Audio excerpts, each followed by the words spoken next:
Olá, muito boa noite. Estamos aqui para mais um encontro de formação do nosso projeto de extensão, continuando a ação, formação docente para atuação em contextos educacionais inclusivos. E nessa noite nós temos a grata satisfação de contar com a professora Eliane, que foi minha orientanda de mestrado, né? O nome dela é Eliane Maria Dias, e daqui a pouco estaremos fazendo uma apresentação. E como vocês devem ter observado no nosso cronograma, o título da nossa proposta de formação nessa noite é o uso do Braille e outras estratégias pedagógicas na inclusão escolar de pessoas cegas. Então, é uma temática que ainda não foi abordada, e nós convidamos uma professora que é especialista na área, que tem uma expertise, né, nessa área, tem uma larga experiência de atuação com a educação de pessoas cegas. Além de estudar a respeito, ela é uma militante, né, em defesa dos direitos educacionais e sociais de pessoas cegas. Então, nós estamos diante de uma pessoa que tem uma formação específica, que se dispôs muito gentilmente a colaborar conosco, e nós queremos desejar uma boa noite a todos vocês que estão aqui nos acompanhando, né, para mais um encontro. Hoje nós tivemos um atraso de 5 minutinhos, por uma questão de ordem técnica, mas certamente o encontro de hoje será muito proveitoso. Nós iremos falar um pouquinho aqui de Eliane, para que vocês tenham uma ideia, né, da pessoa que está aqui nessa noite para vos falar. Eliane, ela é da cidade de Mossoró, é graduada em Letras pela Universidade do Estado do Rio Grande do Norte, tem especialização em psicopedagogia, também tem especialização em Braille e em Libras, especialização em AE e Educação Inclusiva, tem mestrado acadêmico na área de ensino, feito pela Universidade do Estado do Rio Grande do Norte, professora da rede pública estadual desde 1986, inclusive já se aposentou desse vínculo, mas ainda continua atuando na rede municipal de Mossoró desde o ano 2002 até os dias atuais. É professora do Centro de Apoio ao Deficiente Visual, CADV, desde 1988, professora da Unifip no curso de especialização em atendimento educacional especializado numa perspectiva inclusiva, atuou como técnica na área de deficiência visual da Diretoria de Políticas Públicas e Ações Inclusivas, a DAIN, da UERN, é autora do livro Inclusão Escolar de Alunos Cegos, Interface entre o Ensino Comum e o Atendimento Educacional Especializado, que foi publicado pela editora CRV neste ano de 2020. Então, o livro de Eliane está bem novinho, né? Há poucos dias ela teve a alegria de lançar esse livro. E não sei se tem muitos exemplares ainda à venda, né? Que a gente possa fazer aqui a propaganda para quem se interessar depois falar com você, Eliane. Como eu já falei anteriormente, Eliane já foi minha aluna orientanda de mestrado, mas antes disso nós já desenvolvemos ações conjuntas, né? Lá na UFRN, trabalhamos juntas num projeto de formação continuada de professores na UFRN. Nós, inclusive, escrevemos artigos juntas, né? Antes que eu fosse orientadora dela, esses artigos foram publicados em livro, né? Então, nós temos uma atuação que vem de muito tempo, que culminou num respeito muito grande, profissional, pessoal, uma amizade, né? E eu tenho uma amizade muito grande e uma admiração por essa pessoa extremamente comprometida, né? Hoje pela manhã eu falava para os meus alunos na aula sobre uma coisa que me marca muito, que é o sentido que nós atribuímos àquilo que fazemos, porque a mesma coisa feita por diferentes pessoas podem ter sentidos totalmente diferentes. Então, uma pessoa pode se realizar através de uma atividade, enquanto a outra pode sentir apenas enfado, cansaço e desejo de se aposentar. Mas, sem querer julgar ninguém nas suas atuações, né? Eu fico com o grupo daqueles que fazem da educação um sentido de viver, uma coisa para além de receber o dinheiro no final do mês, mas uma forma de ser e de estar no mundo. E é muito bom poder participar e dividir esse sentido da vida com pessoas como a Eliane, que toda vez que a gente chama gratuitamente, né, colabora conosco nos nossos projetos de extensão, ajudando a levar para outros educadores aqueles saberes que ela construiu ao longo da vida. Então, muito obrigada, Eliane, desde já eu agradeço pela sua disponibilidade, que é para mim, mas é uma forma da gente dar as mãos para construir uma sociedade um pouco mais inclusiva, né? Então, eu tenho certeza que nessa noite nós aprenderemos muito com você.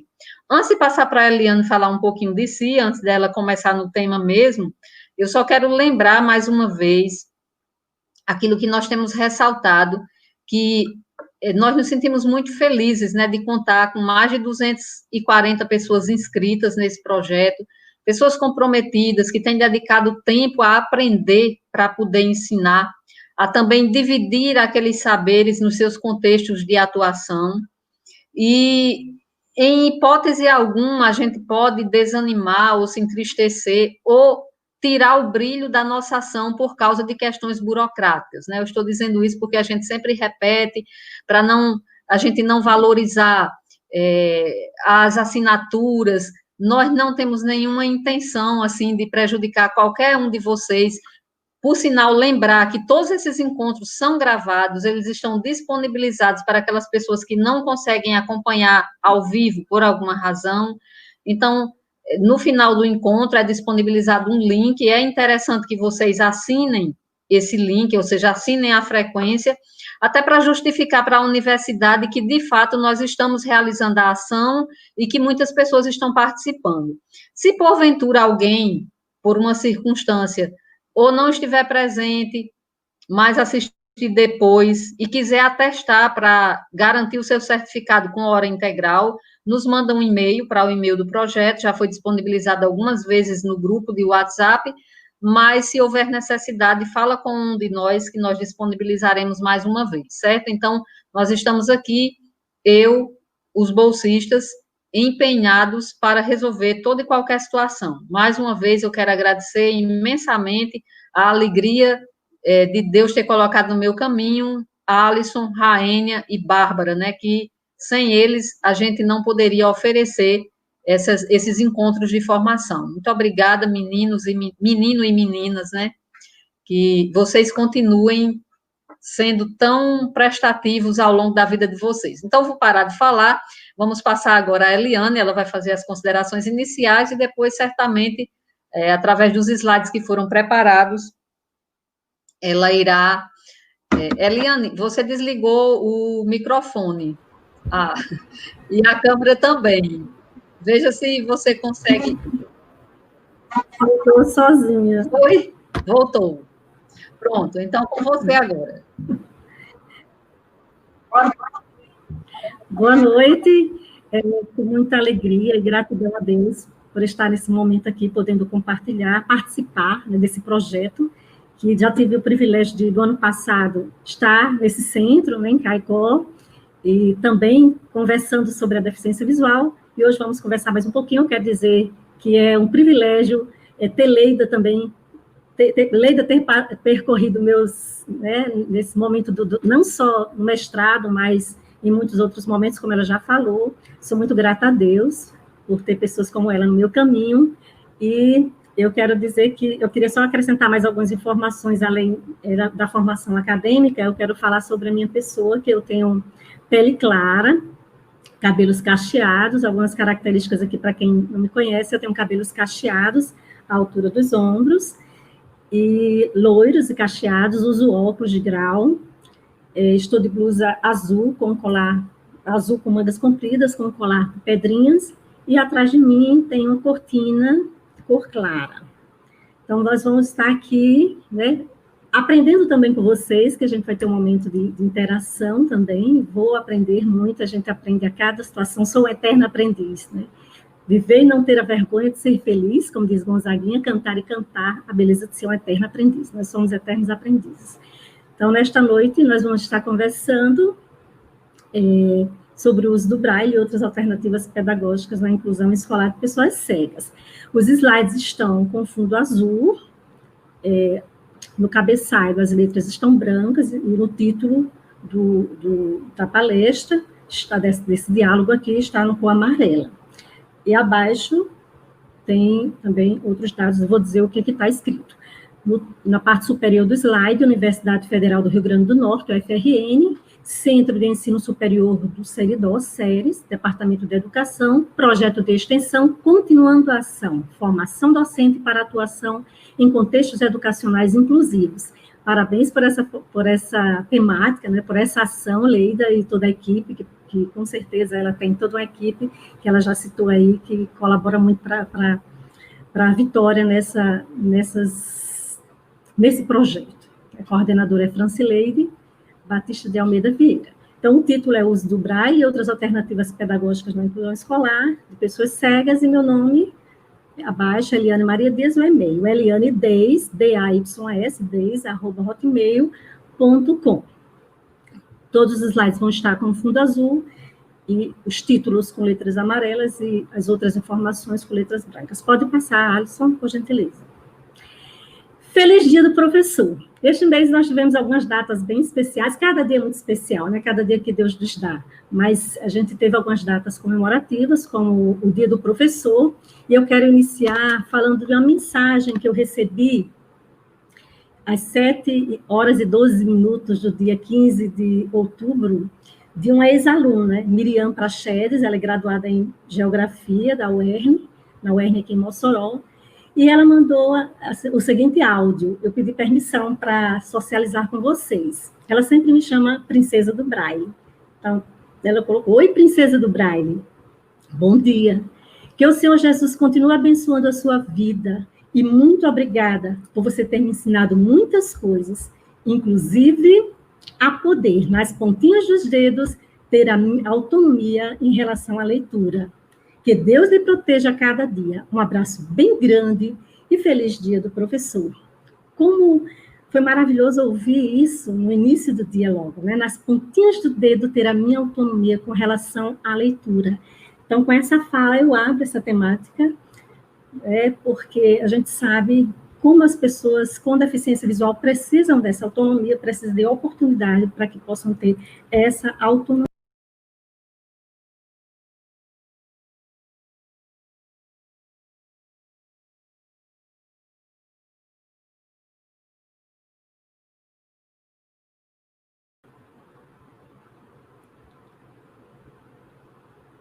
Pode passar para o próximo, Alisson.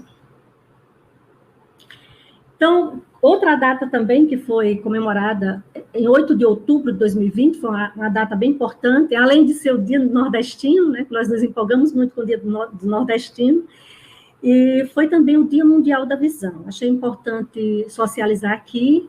Ele não é sempre dia 8 de outubro, ele é celebrado na segunda quinta-feira de outubro, sempre na segunda quinta-feira. E por que eu trago essa preocupação? Porque realmente é algo que a gente tem que se conscientizar. No Brasil, há mais de 1,2 milhão de cegos, e a Organização Mundial de Saúde, ela estima que 60% a 80% das cegueiras são evitáveis. Então, nós precisamos estar atentos a isso, né, conscientizando as famílias, conscientizando os pais, conscientizando todas as pessoas ao nosso redor.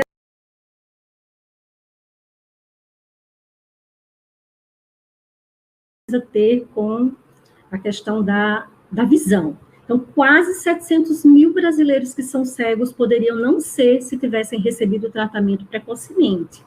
E a cada 5 segundos uma pessoa fica cega no mundo. Então, é muito preocupante isso, por isso que eu trago essa reflexão para mim.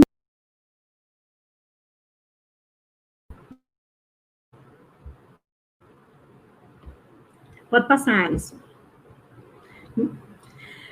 Trago aqui uma reflexão de uma surdo-cega americana, 3 dias para ver, que é de Helen Keller.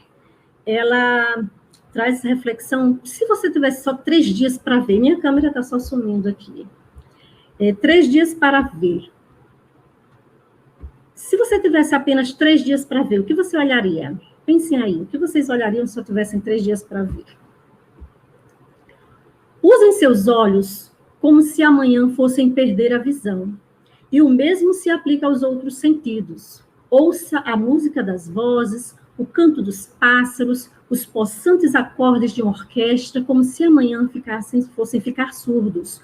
Toquem cada objeto, como se amanhã perdessem o tato. Sintam o perfume das flores, saboreiem cada bocado, como se amanhã não mais sentissem aromas nem gostos. Usem ao máximo todos os sentidos. Goze de todas as facetas do prazer e da beleza que o mundo lhes revela pelos vários meios de contato fornecidos pela natureza. Mas de todos os sentidos, a visão deve ser.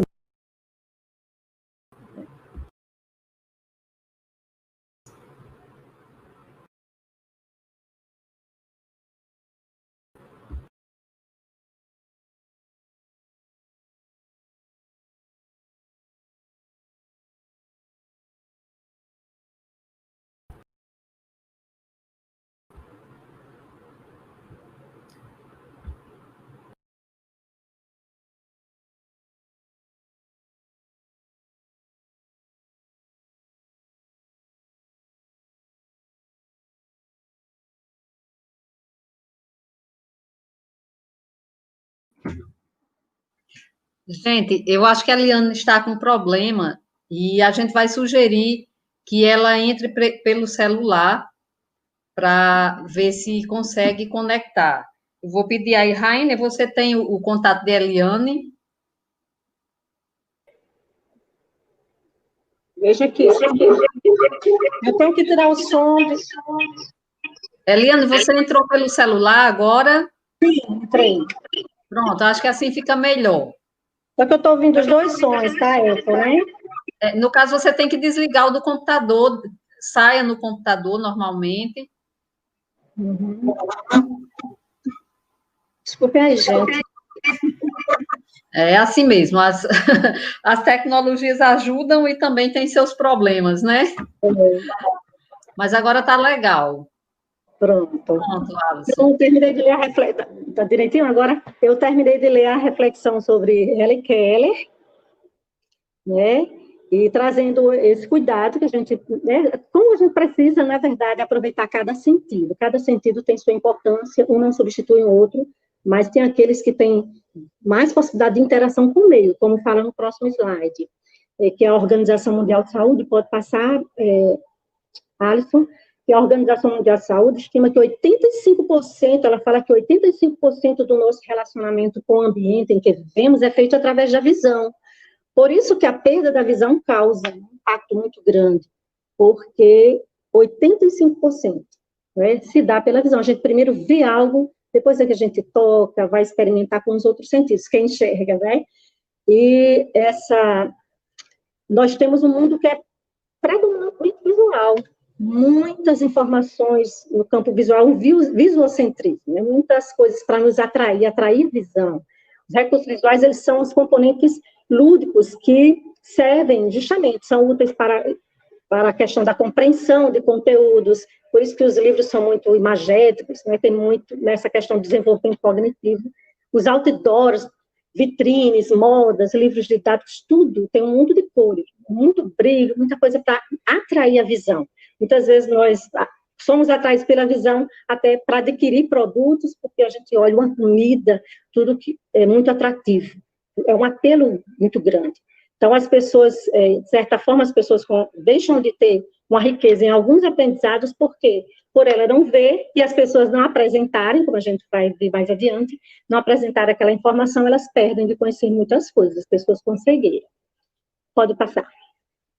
Alisson, por gentileza, né?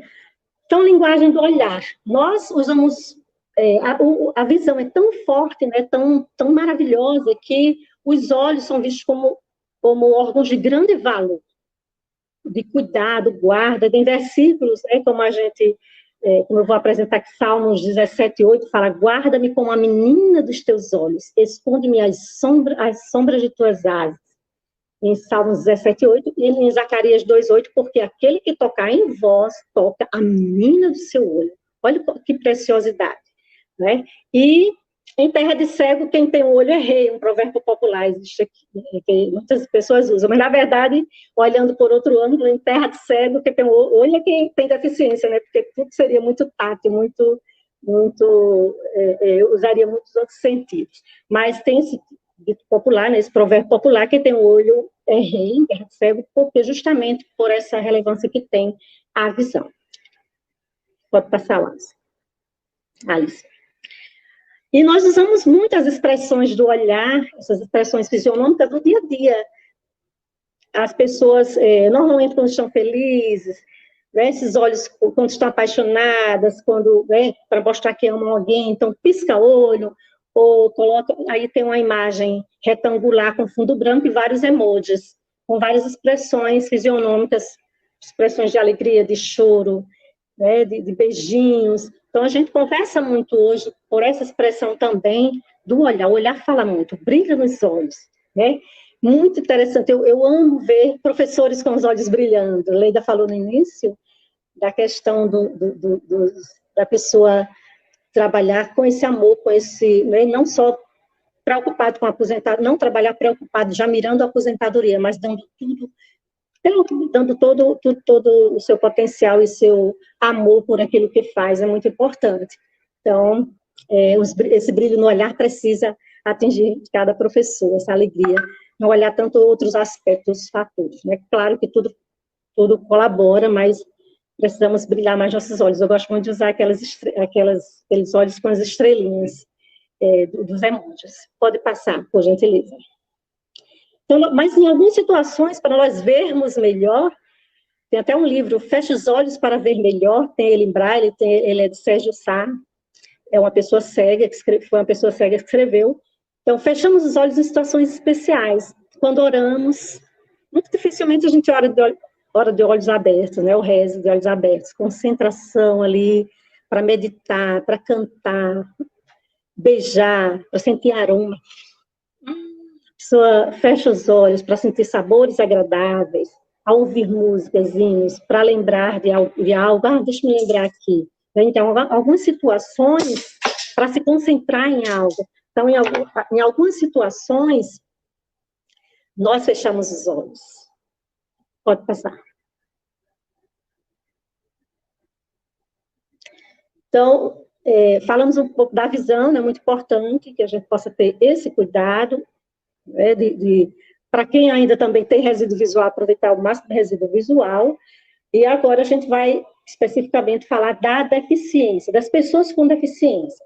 Eu trago aqui uma definição que está na Convenção sobre os Direitos das Pessoas com Deficiência, da Organização Nacional das Nações Unidas, que o Brasil ratificou com valor de emenda constitucional em 2008. Então, esse documento, ele tem um valor muito forte. Todo documento que for elaborado, ele tem que ter como base a Constituição Federal, e ela não pode fugir da Constituição, os documentos, nem dessa convenção. Ela tem um valor constitucional. E a Lei Brasileira da Inclusão também usa essa definição. Pessoas com deficiência são aquelas que têm impedimentos de natureza física, mental, intelectual ou sensorial, os quais a interação com diversas barreiras podem obstruir sua participação plena e efetiva na sociedade com as demais pessoas. Eu grifei aí a sensorial, né, porque justamente a deficiência visual se enquadra, não só a deficiência, a cegueira, mas a surdez também, surdo-cegueira, se enquadram em deficiência sensorial. Então, tanto pessoas com cegueira ou baixa visão. Vamos prosseguir. A gente vai ver mais especificamente, de acordo com o decreto 5296, que está no próximo slide. O decreto 5296, ele traz a definição de cegueira e baixa visão. A definição anterior, ela fala mais das barreiras, dá mais enfoque à questão de as pessoas enfrentam dificuldades devido às barreiras, não só a deficiência, mas volta, por gentileza, para aquele outro slide, Alisson, só para fazer um destaque aqui, pronto, que diz aqui, interação com as diversas barreiras podem obstruir sua participação plena e efetiva na sociedade com as demais pessoas. Então, as barreiras, muitas vezes, tornam a deficiência bem maior. Às vezes a pessoa com deficiência já tem toda uma superação, mas ela se torna mais em situação de deficiência mesmo por causa das barreiras que ela enfrenta em todos os ambientes. Então, aqui o enfoque não é tanto médico, mas nessa definição é mais um enfoque clínico, né, da cegueira, que ela é a acuidade visual é igual ou menor que 5% no meu melhor olho com a melhor correção óptica.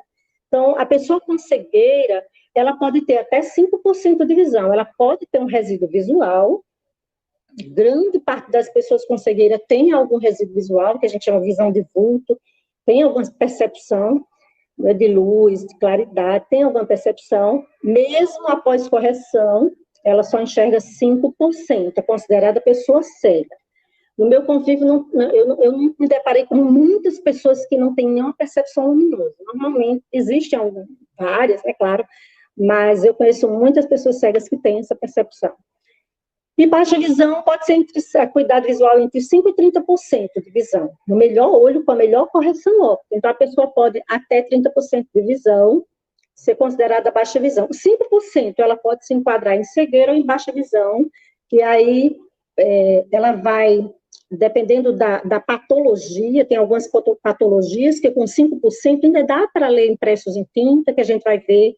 Já tem um conceito educacional que a pessoa com 5%, que ela consegue ler impressos ampliados, né, com algumas adequações, ela consegue enxergar, então ela é considerada educacionalmente pessoa com baixa visão. Mesmo para alguma, não sendo muito funcional para outras coisas. Então, a cegueira, ela pode ser congênita, ou pode ser adquirida. Então, a cegueira congênita, a pessoa nasce cega, ou ela adquire a cegueira até os 5 anos, quando o cérebro se encontra apto a iniciar a memória visual. Então, até 5 anos, ela pode ser considerada cegueira congênita. Claro, quando é um acidente, como no caso de Blues Braille, que a gente vai ver mais adiante, não é considerada cegueira porque foi um acidente, mas até 5 anos a visão vai se desenvolvendo. A visão da criança só se completa mesmo igual à visão do adulto com 5 anos. E algumas causas da cegueira, elas podem ser congênitas, né, no caso. Ela pode ser com glaucoma, ou catarata, algumas patologias já trazem a catarata, a pessoa já nasce com a catarata. Retinopatia da prematuridade, quando a pessoa nasce prematura, né, já vem a imaturidade da retina, em virtude de parto prematuro, ou excesso de oxigênio. Muitas vezes o excesso de oxigênio causa não só a deficiência visual, com outras complicações também na incubadora, quando eles ficam muito tempo na incubadora. A gestação precoce, né, desnutrição da gestante, drogas, álcool, infecções durante a gravidez. No caso de rubéola, os rubéolicos congênitos, a surdo-cegueira, muitas vezes a mãe que teve rubéola, o filho ele pode ter cegueira inicialmente, depois vir a ter uma deficiência auditiva, uma surdez. Pode primeiro ficar cego, depois adquirir a surdez, ou primeiro ficar surdo, depois adquirir a cegueira. Então, rubéolicos congênitos, sífilis, AIDS, toxoplasmose, que é aquele germe causado por animais. Tal. Então, a cegueira pode ser congênita ou pode passar, pode ser também adquirida. Pode passar, Alisson, por gentileza. A cegueira pode ser adquirida por causas infecciosas, nutricionais, traumáticas, doenças como diabetes. Nós temos alunos na instituição onde eu trabalho, como já foi falado, eu trabalho no Centro de Apoio ao Deficiente Visual, e nós temos alunos, pessoas adultas que cegaram há poucos anos, há 3 anos, por causa de diabetes. Um deslocamento de retina, catarata, traumas oculares, outras patologias ou acidentes em geral. Então, essa cegueira pode ser adquirida.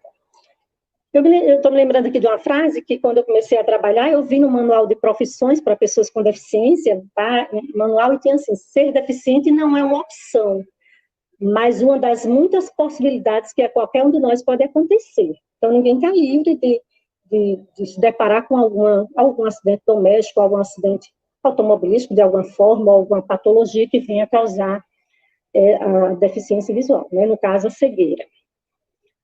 Pode passar. Muitas pessoas com diabetes têm que ter esse cuidado também, porque a tendência é afetar a visão. Como Leida falou, inicialmente nós produzimos alguns textos juntas, maravilhosos, e eu estou divulgando aqui esse aqui é o título de uns artigos que nós produzimos, ele está na Revista de Educação Especial da Universidade Federal de Santa Maria, o processo de aprendizagem de pessoas cegas, um novo olhar para as estratégias utilizadas na leitura e escrita. Então, nós trazemos aqui algumas abordagens importantes para nós considerarmos nesse processo de aquisição, né, da leitura e escrita das pessoas com cegueira. A leitura e a escrita são consideradas como práticas sociais básicas, fundamentais para a participação social efetiva. Elas têm uma função social e cultural, além da educacional. Então, adquirir quem for professor que está me ouvindo, aluno, familiar, é muito importante nós estarmos conscientes que não vou, o meu filho com cegueira ou baixa ele precisa aprender só por causa desse contexto escolar. Não, em todos os ambientes nós nos deparamos com a questão da leitura e escrita. Hoje, mais do que nunca, nós estamos, né, a leitura ela está sendo muito usada socialmente. Diariamente, eu acho que nunca escrevemos, nós nunca escrevemos tanto no dia a dia como hoje, através das redes sociais, comentando, né, mandando mensagem para as pessoas. Então, a escrita e a leitura é muito social também. E as pessoas com deficiência visual, elas têm essa possibilidade. Nós vamos ver que elas podem, de várias formas, estar interagindo, desde que seja estimulada, desde que sejam ensinadas, para que ela possa se apropriar de algum instrumento, né, de alguma estratégia. Aqueles indivíduos que têm acesso à escrita desenvolvem habilidades como falar e escrever, ouvir e ler. Então, quanto mais a pessoa lê, ela vai ter mais habilidade, um vocabulário mais amplo, mais facilidade de produzir textos, porque ela está ali em contato com a escrita. E a leitura possibilita a habilidade de comunicação, né? Como já falei, ela vai se comunicar melhor, tem um vocabulário mais amplo, ela vai ter acesso a informações, desenvolvimento da pessoa e a expressão de pontos de vista, visões de mundo, enfim, capacita a produzir conhecimento. Muito importante. Aqui a gente traz uma relevância, usamos aqui Marcuse, 2001, que ele aborda essa questão da leitura, e nós precisamos dar ênfase a essa importância, para as pessoas se apropriarem de alguma estratégia de leitura escrita. Pode passar. Então, o acesso à leitura, ele pode ser através do tato, por meio do tato, que nós vamos falar mais adiante e especificar melhor.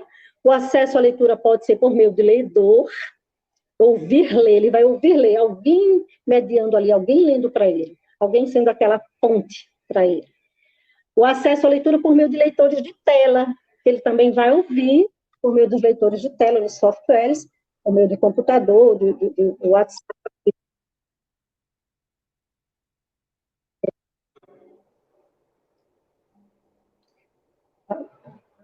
O acesso à escrita, está ouvindo? Estão me ouvindo? O acesso à escrita, ele pode ser por meio do sistema Braille, acesso à escrita pode ser por meio do uso de computador com leitor de tela, e pode ser por meio de um transcritor. Alguém pode, né, ser esse mediador também, auxiliar na escrita, também nessa transcrição do que ele está falando. Volto só um pouquinho aqui. Nós estamos num momento que estão organizando aí a questão do leitor. As pessoas estão muito solicitando, quem se interessa em ser ledor, para ler, é um direito que as pessoas com deficiência têm de ter ledor numa prova do Enem, por exemplo. Então, nós estamos vendo uma mobilização, né, para que as pessoas possam, não só as pessoas com cegueira, baixa visão, como quem tem dislexia, outras dificuldades funcionais, eles têm acesso a esse profissional ledor para ler a prova ou de um transcritor para fazer a transcrição da prova. Pode passar. E no dia a dia também. Então, existem algumas considerações aqui sobre essa questão também, da importância dos outros sentidos. o sistema sensorial mais importante que a pessoa cega possui para conhecer o mundo é o sistema tato-ativo, é o tato intencional, que ele vai tocar para ter acesso àquela informação. Então, é muito importante esse desenvolvimento do tato, atividades que possam estimular, né, com texturas diferentes, nós vamos ver mais adiante, mas sobre isso. Então, o Chaite Rosa vem trazendo essa contribuição de todo o sistema sensorial, da importância dessa integração dos sentidos. E a leitura tátil, por meio do braille, é o único caminho que permite a interação leitor-texto, pois via tato a mensagem passa direto do texto para o leitor. Então, a pessoa com cegueira, o único meio que ele pode ler diretamente, sem nenhum intermediário, é o sistema braille. E quem nos traz isso é Elizabeth Dias de Sá, que ela é cega, e ela é uma defensora também dessa questão do sistema braille, e uma usuária. A perfeição na escrita está relacionada com a leitura braille que cada um faz, pois é através dela que entra em contato com a estrutura dos textos, a ortografia das palavras e a pontuação. Baptista traz essa contribuição, que a importância dele estar tocando ali nas palavras, lendo ali, ele pode ter um contato mais direto com toda essa estrutura da língua. Pode passar, Alisson. E o recurso da oralidade, do uso da voz do professor e demais colaboradores são relevantes.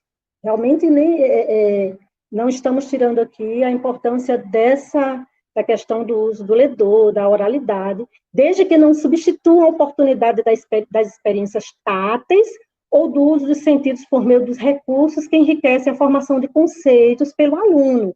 O aluno precisa ter essa oportunidade de tocar para conhecer melhor. Nessa semana eu estava conversando com uma pessoa, com um aluno, e uma coisa tão simples, né, sobre exercitando braille, letras acentuadas, e a palavra era maracujá, e eu perguntei, maracujá com agudo, e eu perguntei se ele conhecia maracujá, ele disse, tem umas bolinhas dentro. Eu nunca tocou, então eu fui estimular a mãe, para que ele pudesse, à distância, né, chamada de vídeo, eu conversei com a mãe, e incentivei para que ele pudesse manusear o maracujá, que ele pode ter apenas saber como é, mas nunca ter tocado. Como são aquelas sementinhas dentro? Será que são só as bolinhas soltas? São as bolinhas mesmo? Como elas são? Então, eu expliquei um pouco para ele, mas fica só uma oralização. É muito importante que, como eu estava longe, não tinha como mostrar, mas sugeri à mãe que mostrasse o maracujá, que ele manuseasse externamente, tocasse dentro, pegasse o maracujá só para experimentar ali, para ele, formação do conceito. Isso é só um exemplo de outras coisas, de um mundo de informações que eles precisam ter no dia a dia, em casa, em qualquer ambiente. Pode passar. E se o mundo não vier, Maria da Glória também é uma pessoa com cegueira, ela é uma estudiosa na área da alfabetização e tem nos colaborado muito. Ela foi professora do Instituto Benjamin Constant, creio que já esteja aposentada. E ela disse, se o mundo não vier às mãos da criança, ela será enclausurada na própria deficiência. Que ela possa acessar o conhecimento com as próprias mãos. Não apenas verbalize, permita-a tocar. Confirma o que eu já vinha exemplificando anteriormente, da importância do toque. Claro que eu perguntei como ele conhecia o maracujá, e disse pelo cheiro. Tem vários, todos os outros sentidos, a integração, sentidos remanescentes, todos os outros sentidos, são importantes nesse acesso à formação de conceito, acesso ao conhecimento. O cheiro, o gosto, o sabor, o paladar, o olfato, o tato, a audição, eles vão usar nesse processo de aprendizagem. Muito bom para as professoras aí que estão nas séries iniciais, né? É muito importante trabalhar bem, creio que já trabalham com as outras crianças, na educação infantil, então, uma pessoa cega tem um mundo de informações que elas precisam ter, porque a criança vidente tem a imitação, ela já pode conhecer pelo olhar, e às vezes não precisa uma mãe dizer, olha, uma banana é assim. Por quê? Porque ele está vendo como é a banana, mas a criança cega não está vendo, então tem que tocar. Não só dizer a banana, a cor e tudo, mas ela precisa tocar, cheirar, saborear. Pode passar, por gentileza. E vamos agora falar um pouco sobre sistema Braille. Então, que leitura é essa, né? Esse sistema de leitura e escrita, que é chamado de sistema Braille, Atentem aí que Braille é com 2 L's.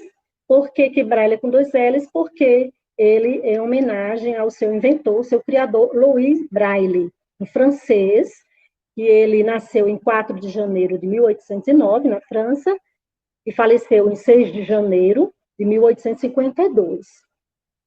E ele faleceu só 2 anos depois do sistema dele foi oficializado, na instituição em que ele era professor e que ele foi aluno, em Paris, né? Na França. Então, o sistema Braille foi criado em 1825.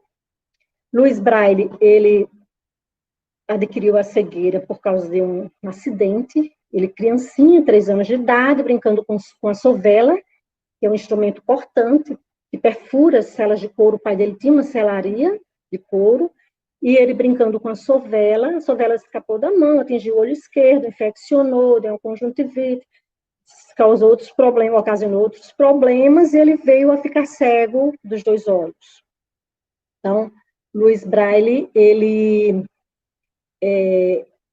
estudava só como ouvinte, né, teve todo o estímulo dos pais, e estudava como ouvinte, foi estudar a 45 quilômetros de Paris, ele morava, foi estudar, e inspirado no método que existia, que foi criado em 1822 por Charles Barbier de la Serre. Vocês podem ver mais detalhes, na internet tem muitas informações históricas sobre o sistema Braille, mas em livros, no meu livro tem também. Então, Louis Braille, inspirado num sistema que já existia, que era composto por 12 pontos, mas não era completo, não dava para fazer toda a simbologia escrita que poderia fazer com esse sistema. Era chamado escrita noturna, composta por 12 pontos. Louis Braille subtraiu para 6 pontos, e vamos ver, só uma informação.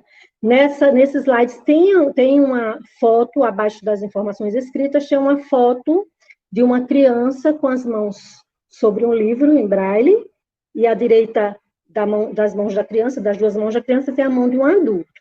Então, nessa aqui é a leitura nas pontas dos dedos. Então, Louis Braille ficou cego, e ele criou, com 15 anos, ele criou o sistema Braille, inspirado nesse outro sistema, e o Acela Braille, composto por 6 pontos.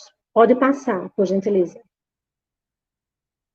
Passe esse slide, porque eu vou voltar para falar sobre ele. Lá na frente tem ele novamente. Então, a cela Braille, ela é composta, o sistema anterior, né, que não atendia a necessidade, não atendeu totalmente às necessidades da pessoa com cegueira. Esses 6 pontos resultam em 63 combinações, e dessas 63 surgiram muitas outras simbologias, que nós vamos ver daqui a pouco. Ele pode ser com as pontas dos dedos, né, tocado ali, compreendido, as terminações nervosas dos dedos são plenamente capazes de decifrar, né, de interpretar esses pontinhos. Então, na primeira coluna do lado esquerdo, temos 3 pontos na vertical, 1, 2, 3. Do lado direito, 4, 5, 6. Então, são 2 colunas, esquerda, 1, 2, 3, 4, 5, 6. Então, a primeira linha formada por 1 e 4, a segunda linha 2 e 5, a terceira linha 3 e 6. A parte superior do Braille, ela é formada por esses 4 pontos iniciais, 1, 2, 4 e 5. E a parte inferior é 2, 3, 5 e 6. Nós temos aqui à direita mais 2 celas. Uma que está identificada aqui como leitura e outra com o nome escrita. Eu coloquei aqui porque podia ser que alguém que não conhecesse o Braille visse isso e não compreendesse. Por que uma combinação para leitura ou escrita? Porque dependendo do material que a pessoa vai utilizar, no caso da reglete, que eu vou mostrar em breve, né, nos próximos slides, então a reglete, você escreve da direita para a esquerda. Então, esse 1, 2, 3 vai estar do lado direito. 4, 5, 6, a pessoa vai escrever com punção, né, pressionando ali, vai ficar um baixo relevo. 1, 2, 3, com o material, com a prancheta, reglete, punção. Ele vai escrever ali, vai ficar um baixo relevo, quando vai ler, ele vira folha. Por isso que 1, 2, 3 fica do lado direito. 4, 5, 6 fica do lado esquerdo. é a posição de escrita neste material, neste recurso que é a reglete. E aqui a posição de leitura é como ele fica quando vira. Você escreve da direita para a esquerda e vira a folha, e ela vai ficar nessa posição de escrita. Já o relevo. Vamos passar para conhecer a reglete? Então, aí tem uma pessoa com punção, que em algumas fontes históricas que a gente lê sobre o Braille, dizem que ele se inspirou na própria sovela, que foi o acidente dele, ele se inspirou na sovela para criar este instrumento, que é o lápis da pessoa cega, né, que ele vai estar escrevendo. Essa reglete tem 4 linhas, e ela tem as celas, né, vazadas, e na parte de baixo da cela tem os baixos relevos. Quando ele pressiona ali, vai escrever. O papel é peso 40, aí nós temos duas mãos sobre uma prancheta, com a reglete em punção, e a pessoa está, né, escrevendo em braille. Então, ele vai pressionar ali da direita para a esquerda. Neste material, é da direita para a esquerda. Se for escrever na máquina de datilografia, já vai sair em relevo, assim, na posição de leitura mesmo. Então, nós temos prancheta, reglete e punção aí. Trouxe aqui, pode passar. Pode deixar naquele próximo.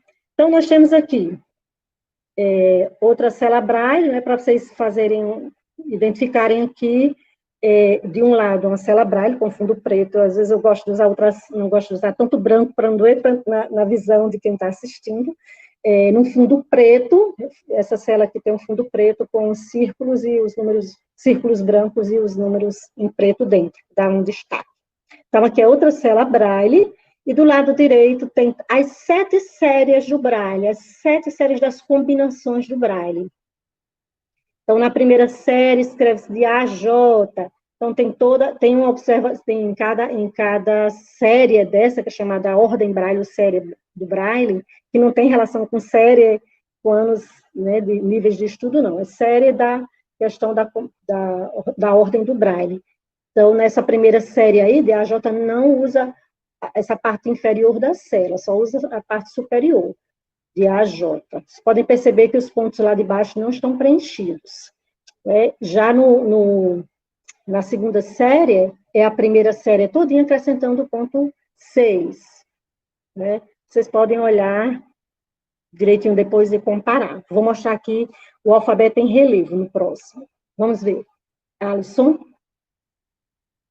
Vocês estão percebendo aqui?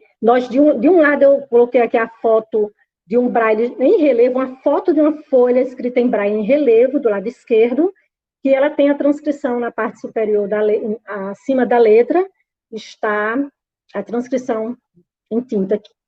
Então, tem as letras relevo aí, eu quero que vocês identifiquem, por exemplo, essas letras do lado direito tem um exercício que é do braille virtual.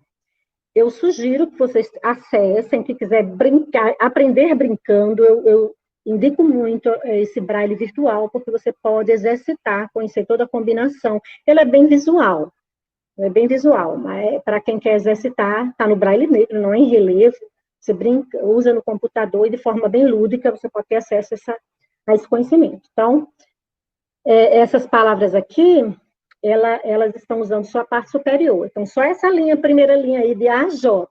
Por exemplo, essa primeira letra que está aqui nessa cela braille, 1, 2 e 4, os pontos 1, 2 e 4. Então, é a letra F, está lá na primeira linha.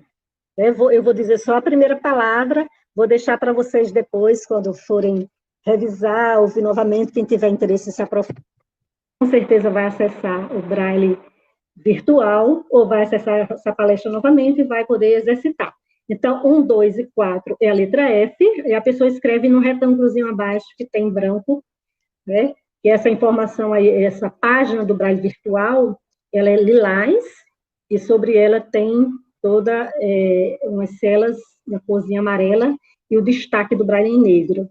Então, 1, 2 e 4 é a letra F, só o ponto 1, na segunda cela dessa primeiro exemplo aqui, é a letra A. Terceira cela, 1 e 4, é a letra C. E o ponto 1, letra A. Então, formou aí a palavra faca. Então, vocês podem exercitar como? Olhando a combinação, né? 2, 4 e 5. Está na primeira linha. Então, 2, 4 e 5. Só o ponto 1. Ponto 1 e 4. E só o ponto 1. Então, é uma combinação de pontos, não é um bicho de sete cabeças, tudo é questão de exercício, de prática, habilidade, a pessoa tanto vai lendo o braille visualmente, o vidente, como a pessoa cega vai se apropriar deste sistema, que é muito rico. Pode passar. Pode passar, Alisson. Eu botei aqui, vamos exercitar? Volta aí. Volta aí um pouquinho. Vamos exercitar? Porque eu botei na fonte sim braille, aí eu escrevi sim braille, no computador já vem essa fonte, aí eu escrevi algumas palavras e botei na fonte sim braille, selecionei e botei na fonte sim braille. Então, aí está escrito baba, aba, braille, cego, ama, sapo, mola, dica, e tchau, tchau.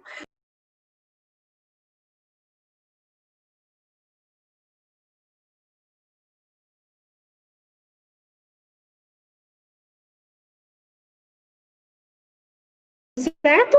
Ai, meu Deus. Voltei. Certo?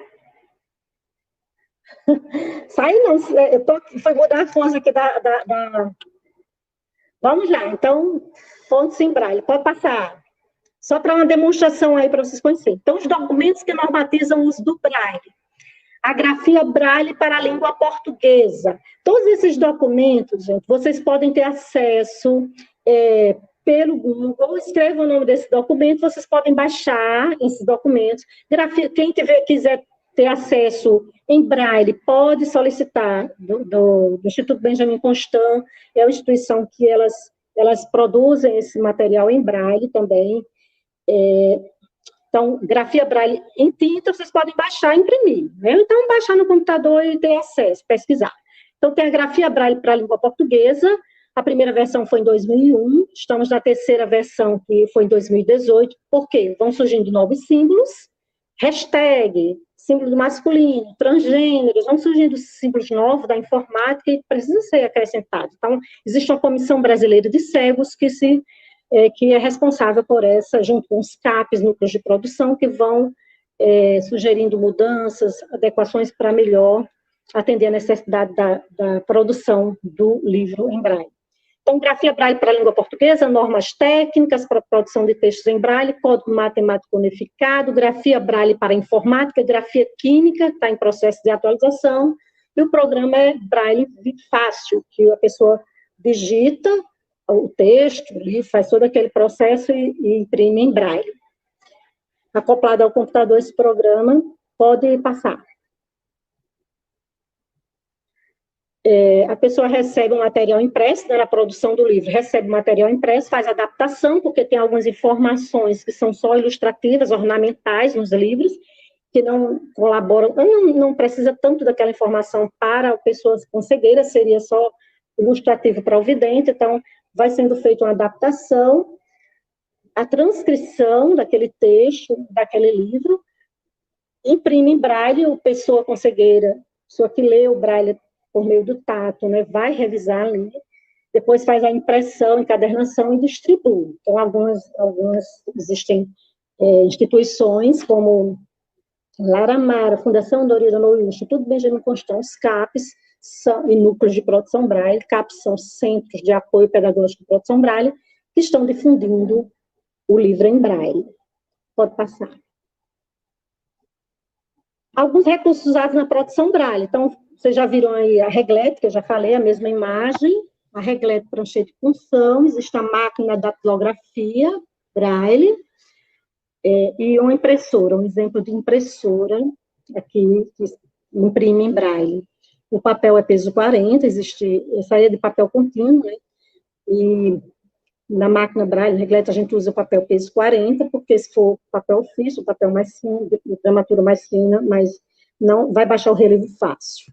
Pode passar.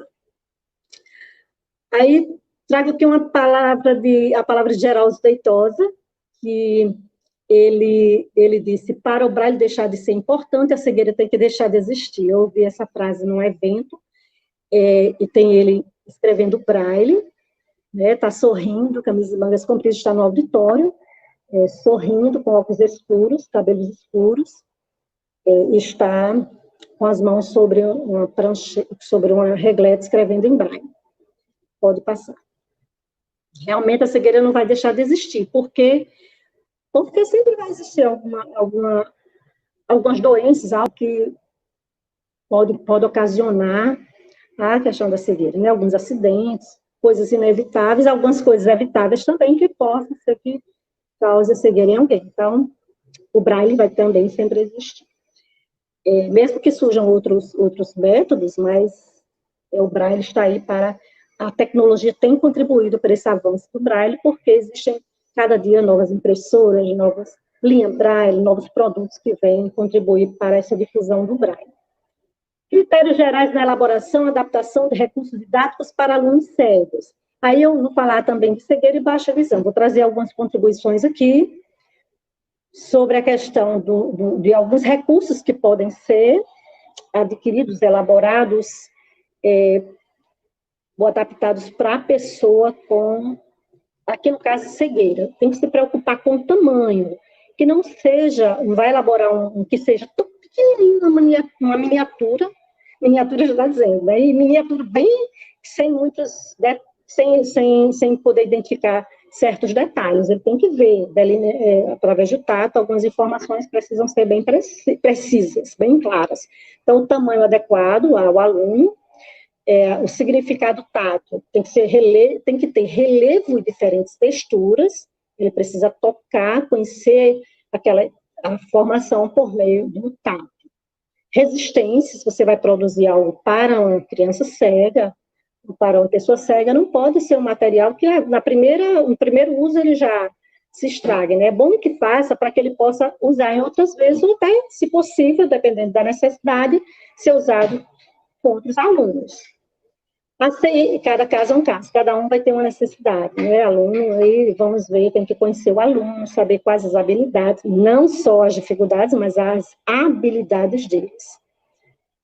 Aceitação e segurança, é muito importante que seja agradável ao tato, que conheça o aluno para saber o que ele não agrada, se ele nunca tocou em areia, aí você vai fazer coisas com areia, tem que fazer todo um processo que ele se adequa àquilo ali para poder fazer recursos com.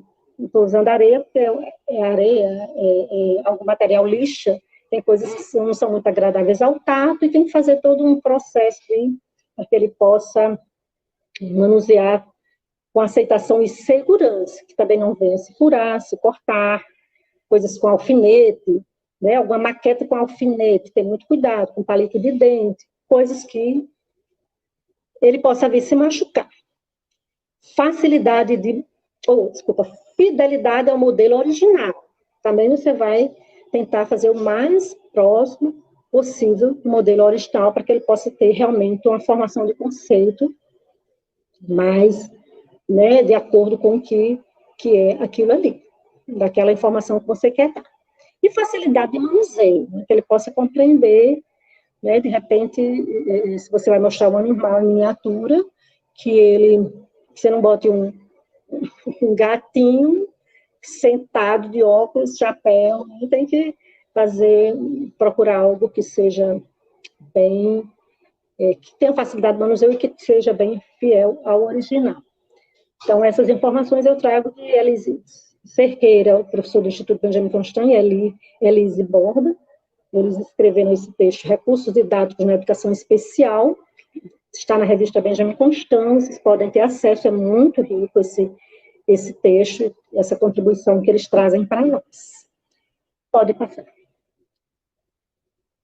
Para os alunos com baixa visão, os recursos didáticos mais usados: auxílios ópticos e não ópticos, né, que são as lentes, como eles enxergam ainda, tem que ser usadas lentes, os óculos, que são passados pelos oftalmologistas, né, algumas lentes, e recursos não ópticos são aqueles recursos com ampliações, né, que não precisam de lentes. Auxílios eletrônicos, que ele pode usar, também auxílios eletrônicos que possam usar ampliação ou que ele pode ampliar hoje. No celular existem programas, computador, que podem usar esses recursos com ampliação. Caderno com margens e linhas marcadas e espaçadas. Importante que as linhas sejam, né, tenham um espaço maior, não sejam muito perto uma na outra, para que ele possa se confundir, uma linha entrar na outra, que ele possa ler com tranquilidade.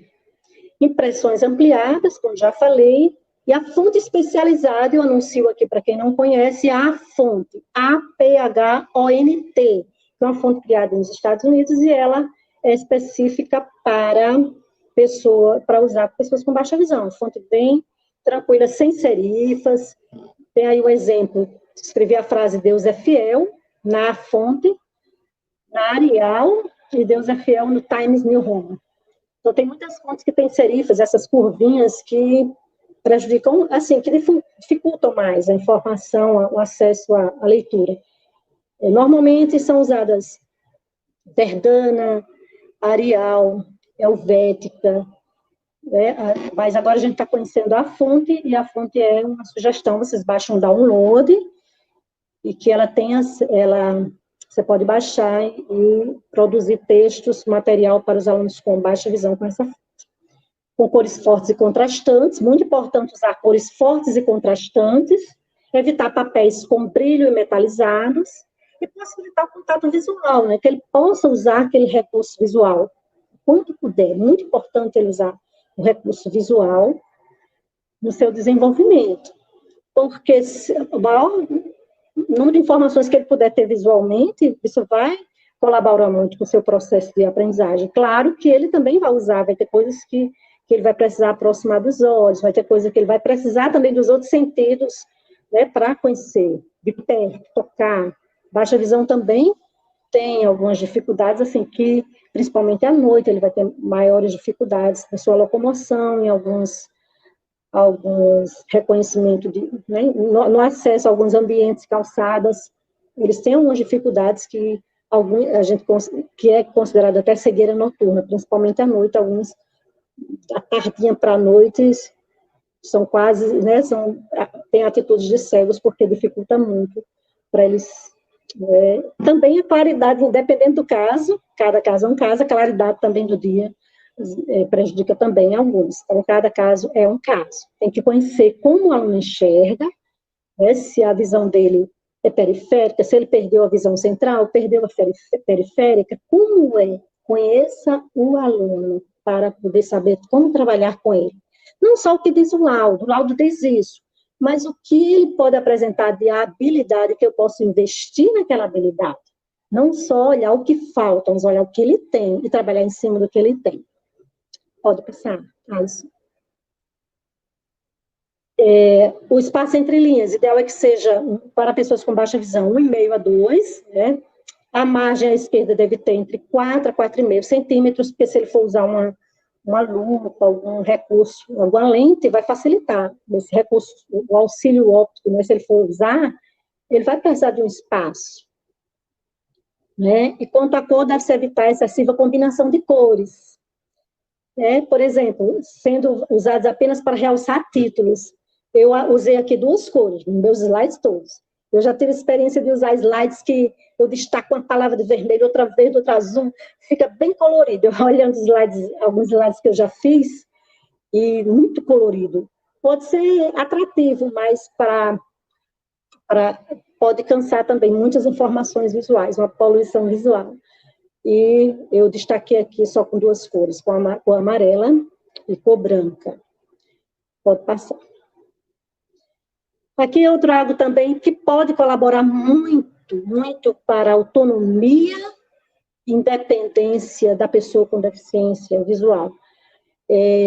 Um guia de assinatura, tem uma mão aí com a caneta, escrevendo com um guia de assinatura. O guia de assinatura é um objeto retangular, que ele é vazado dentro, e a pessoa vai escrever sobre um papel, vai escrever dentro daquele espaço. Claro que antes disso, tem uma gravura aí com 2 nomes, né, Francinildo Rocha, Miriam e João, é um exemplo de que a gente já usou aqui, com alunos, e para ele assinar a carteira de identidade, nos documentos, eles assinarem, eles precisam ter um processo de inicial, conhecendo as letras em relevo, tocar ali, conhecer cada letra com alfabeto móvel, e aí, a partir daí, ele vai poder exercitar dentro do guia de assinatura. A autonomia para eles assinarem, onde chegarem, documentos, cheque, é assim, ter essa autonomia, não precisar estar colocando a impressão digital, porque ele vai ter essa autonomia de assinar. Assinatura do nome. Tem uma bengala à direita aí, que bengala é para independência no ir e vir, para ele ter independência para o ir e vir, porque o aluno aprende braille, escreve e tal. Se ele vai para um ambiente, ele precisa ter autonomia de ir para os ambientes, e a leitura vai ser muito sociável. Se ele chegar nos ambientes da informação braille, ele vai poder ler também essas informações onde quer que ele vá. Então, são instrumentos que vão também colaborar com a autonomia da pessoa com cegueira ou baixa visão. Eu não coloquei aqui a bengala verde, mas a bengala verde, ela é usada pelas pessoas com baixa visão. Pessoas com baixa visão estão usando, muitas delas já estão usando bengala, e uma identificação é a cor verde. É um projeto que surgiu para também, porque devido a algumas dificuldades que algumas pessoas com baixa visão têm, então eles precisaram dessa identificação para ter acesso aos vários ambientes com o uso da bengala. Pode passar. Trago aqui fotos de alguns recursos didáticos, pedi emprestado aqui as fotos de um curso que eu fui no Instituto Benjamin Constant, são alguns recursos produzidos lá, são recursos feitos em EVA, tem um jogo da memória, e tem o jogo da velha, um dado, a cela braille. São 3 fotos com esses recursos que as pessoas podem também solicitar, escolas onde tem salas de recursos funcionais, instituições especializadas, os CAPs, eles podem solicitar do instituto, se tiver uma criança cega, tem lá, eles têm a relação de materiais que eles podem produzir, e encaminhar também fazem formações à distância, formações presenciais também, quando podem, e esses materiais estão aqui contemplando, por exemplo, tem um dado preto com os pontinhos, né, a numeração do dado na cor amarela, aquela amarelo ouro, bem contrastante, né? Só passando aí. Pode passar, Alisson. Ainda outros recursos didáticos, formando um carrinho em pé o alfabeto braille, que tem a letra convencional, nosso alfabeto, e ao lado a letra em braille, no braille negro, e está em relevo também para a pessoa tocar, ver tocando. Tem um caderno aí que tem os números, né, tem um número 2 em tinta, e abaixo tem a representação em braille, e um bolso com a quantidade dentro. Então, é muito legal esse recurso para estar usando, não só com crianças com deficiência visual, né? Pode usar para qualquer criança. E uma cela braille também aí, por rosa, com os pontos pretos, que é um período preparatório para a pessoa conhecer o braille, precisa desse pré-braille, desse trabalho antes, para que ele possa ter mais habilidade quando for escrever o material, né?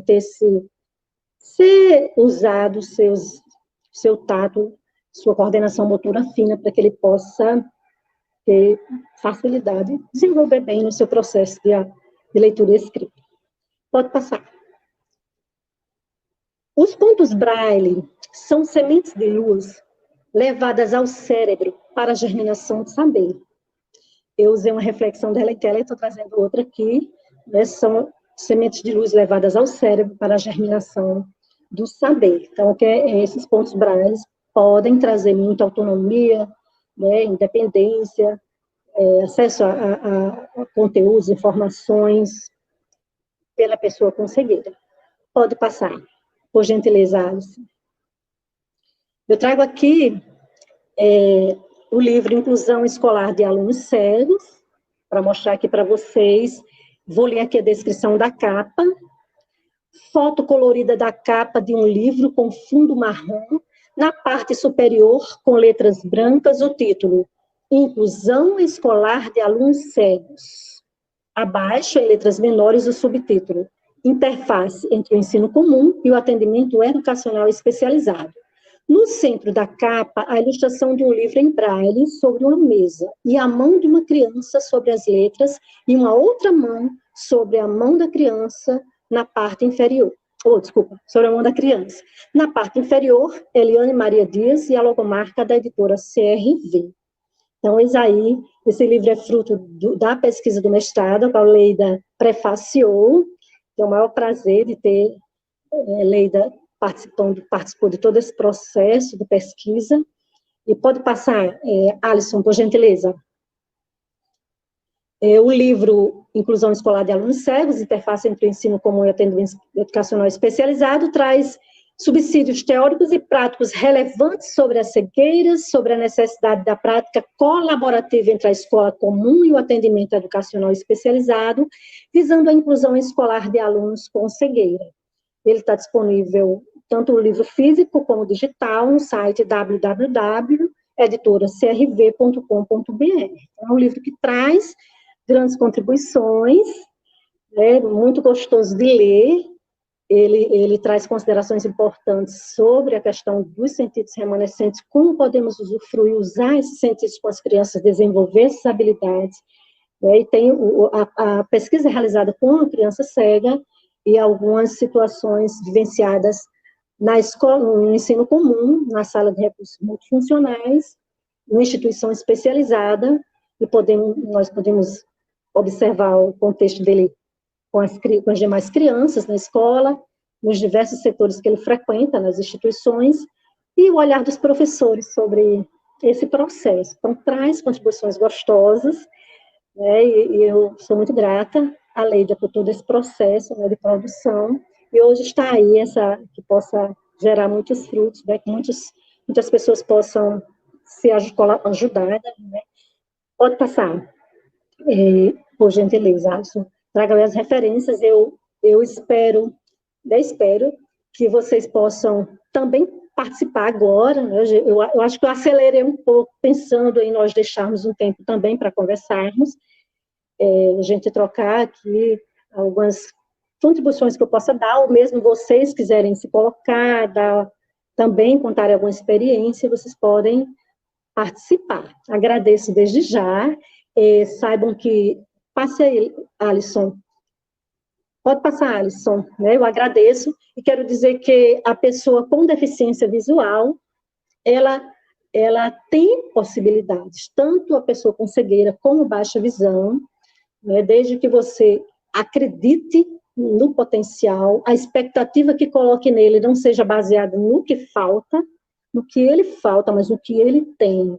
E, claro, vamos considerar o que falta também para saber como melhor atendê-lo. É importante nós conhecermos como trabalharmos, que eu já dei algumas dicas aqui, e podemos buscar outras alternativas, e nós não estamos sozinhos. Nós temos a colaboração de vários parceiros que podem nos ajudar nesse processo.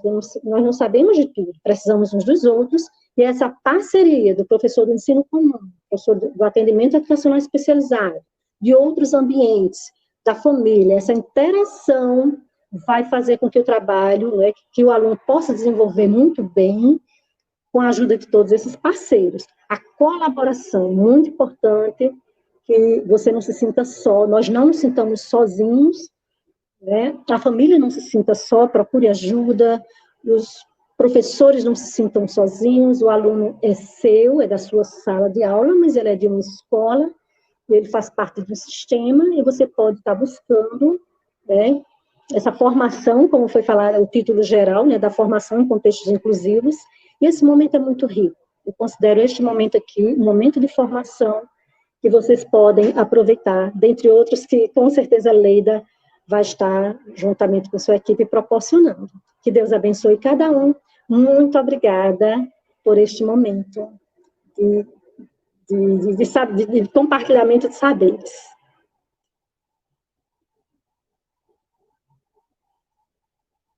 Não estou ouvindo, Leida. É a segunda vez que isso acontece. No encontro passado, eu também esqueci de ligar no retorno. Eu fico tão envolvida aí que esqueci desse detalhe, mas eu ia dizendo que ao longo da sua fala, os meninos falavam, os meninos que eu digo são os bolsistas, né, que são igual a filhos, não crescem não, a gente só chama filhos de mim. Os meninos me contavam aqui no chat dos tantos elogios que estão sendo feitos através do chat lá no YouTube, né? Porque eu não estou tendo acesso aqui ao YouTube, só a essa sala privada, mas os meninos estão acessando e disseram que assim, a resposta dos participantes está sendo muito positiva, muitos elogios ao seu trabalho, às informações que você está trazendo aqui.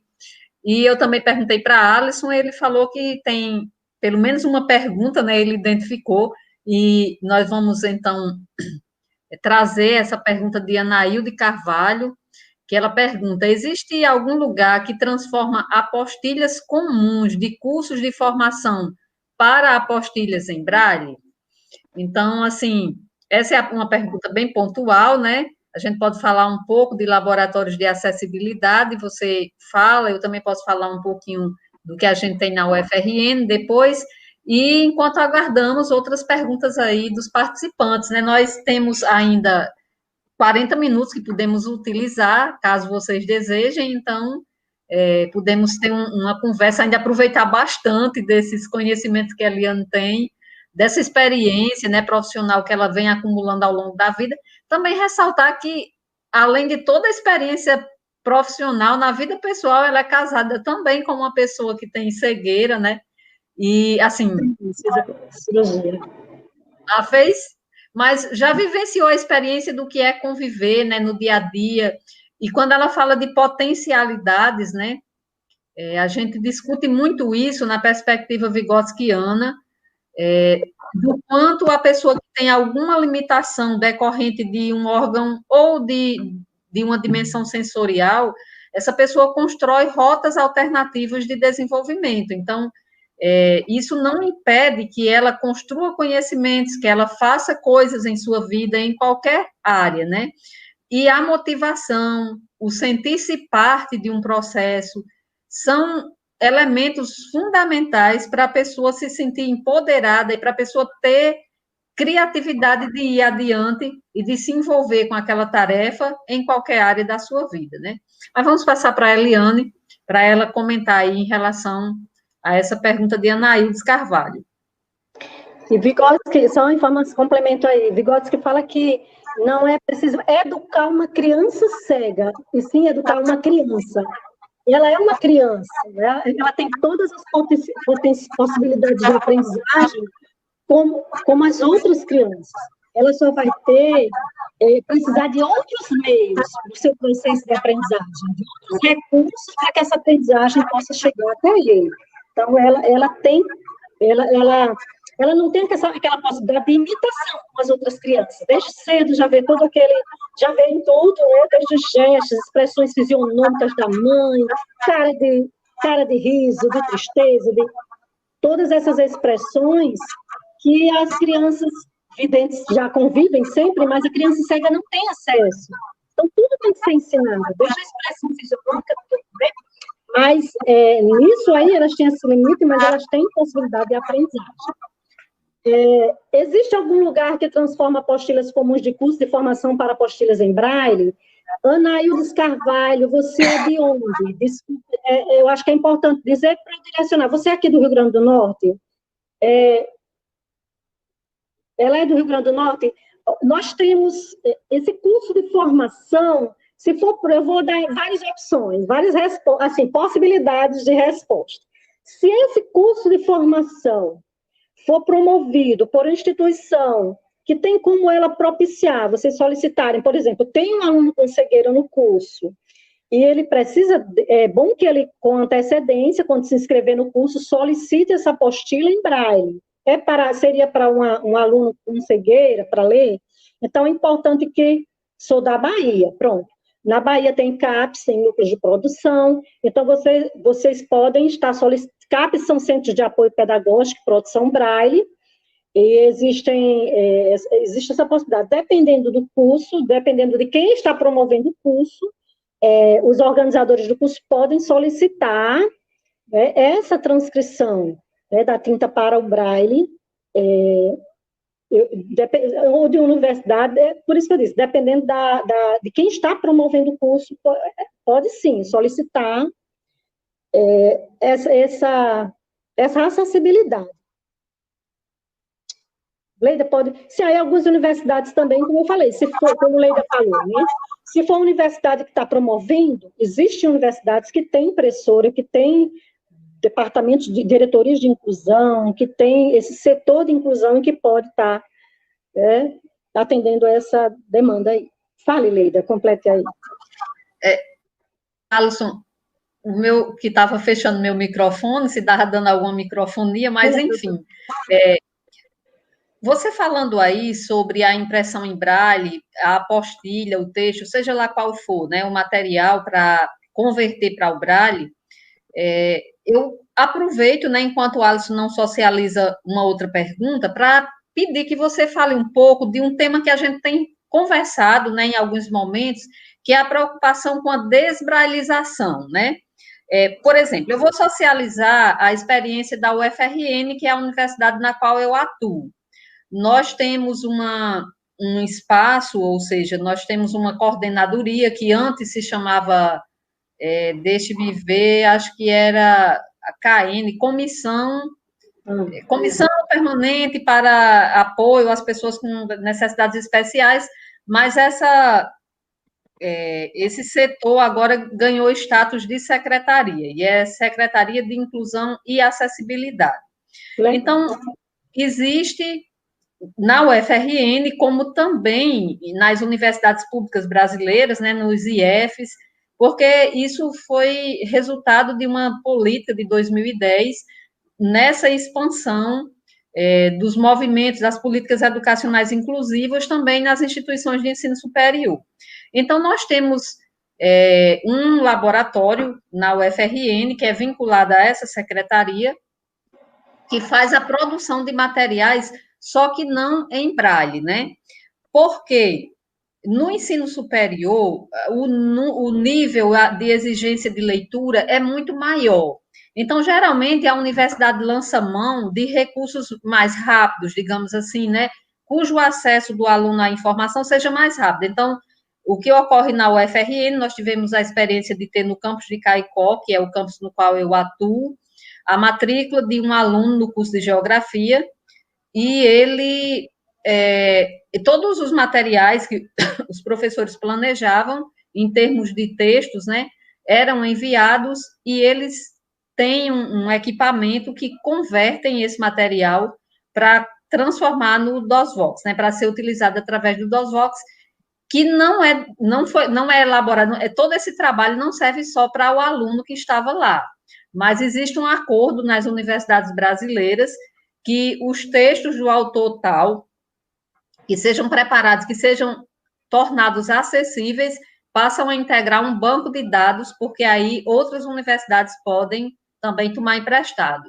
Mas aí, pensando nessa necessidade, quando o aluno está no mestrado, está na graduação, que há uma exigência, ou seja, ele consegue ler mais textos, desculpe, através desses outros recursos, mas também pensando na importância do braille, eu gostaria que você falasse um pouco disso.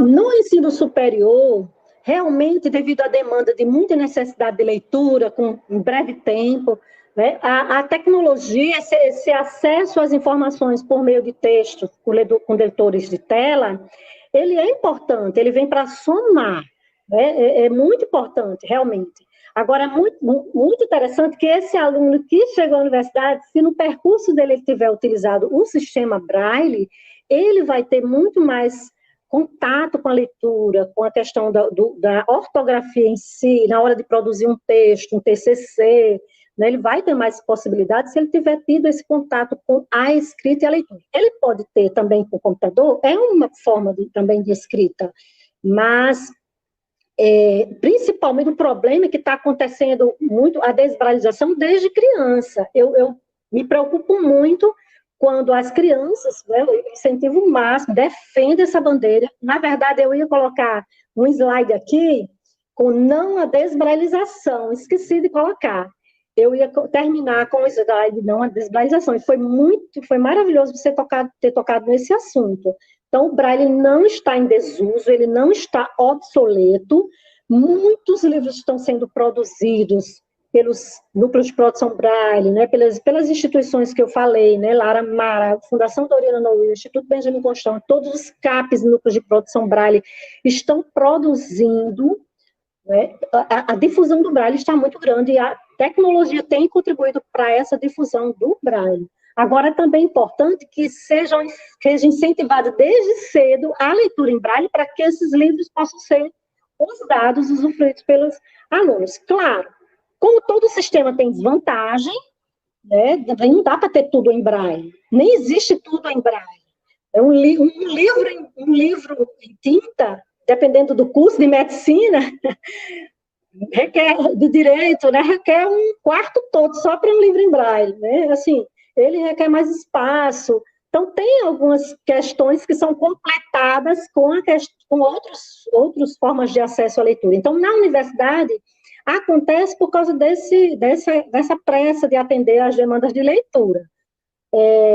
Os professores enviam, convivo com essa realidade, os professores enviam, os alunos tanto podem ouvir os textos, né, por meio do JAWS ou de outros meios aí de acesso, de leitores de tela, então eles podem ter acesso a essa informação de forma mais rápida, mas eu teve um aluno na universidade aqui de Mossoró, da UFESA, que ele na hora de defender terminar, concluir o curso de Direito, ele pontuou os slides dele, ele pontuou, na defesa dele, na apresentação do trabalho, ele pontuou em Braille, para ele apresentar o TCC, o trabalho final dele em Braille. Claro, ele usou todas as outras tecnologias para a produção do texto, mas na hora de apresentar, ele precisou do socorro do Braille, né, da ajuda do Braille ali.